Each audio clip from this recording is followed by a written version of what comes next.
সমবেত ভদ্রমণ্ডলী, কলকাতা শহরকে যারা সচল রাখেন, স্বচ্ছ রাখেন, এই সিটি অফ জয়, এই তিলোত্তমা নগরী, তাকে সুন্দর হিসেবে গড়ে তোলেন, রক্ষা করেন, এগিয়ে নিয়ে যান আমাদের কলকাতা কর্পোরেশনের আধিকারিক, ইঞ্জিনিয়ার, কর্মচারী এবং মহানগরের কর্পোরেশন পরিবারের সমস্ত ব্যক্তিবর্গকে প্রথম কৃতজ্ঞতা জ্ঞাপন করি। আমি 2017 সালে এসেছিলাম, তখন মন্ত্রী ছিলাম।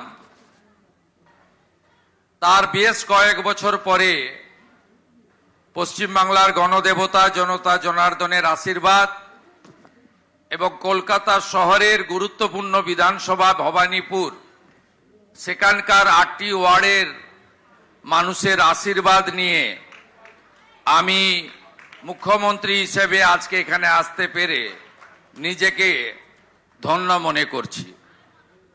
এই সমগ্র ব্যবস্থাপনা, আয়োজক, উদ্দেশ্য ছোট্ট অথচ একটি মিনিংফুল, একটি কার্যকরী কর্মসূচির আয়োজক ব্যবস্থাপক আমাদের মাননীয় কমিশনার প্রশাসক কলকাতা কর্পোরেশন আইএস শ্রীমতী স্মিতা পান্ডে সহ তার সাথীদেরকে ধন্যবাদ জানাবো।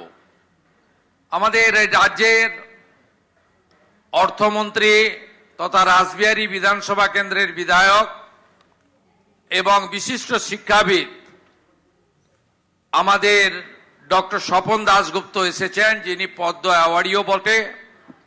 তাকে আমি যথাযথ শ্রদ্ধা জানাই।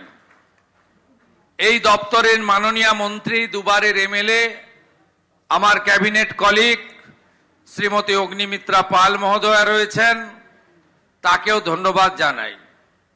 কলকাতা শহর থেকেই নির্বাচিত এই রাজ্যের শিল্প ও বাণিজ্য মন্ত্রী, 5 বারের এমএলএ এবং একাধিকবার কাউন্সিলর এমএমআইসি হয়েছেন, 6 বারের আমাদের তাপস রায়, তাকেও ধন্যবাদ জানাবো। এবারে রাজ্য মন্ত্রিসভায় কলকাতায় আরো প্রতিনিধিত্ব পেয়েছেন। শুধু অর্থমন্ত্রী নয়, শিল্প বাণিজ্য নয়, মুখ্যমন্ত্রী নয়, আরো 2জন এমওএস হিসেবে দায়িত্ব পেয়েছেন।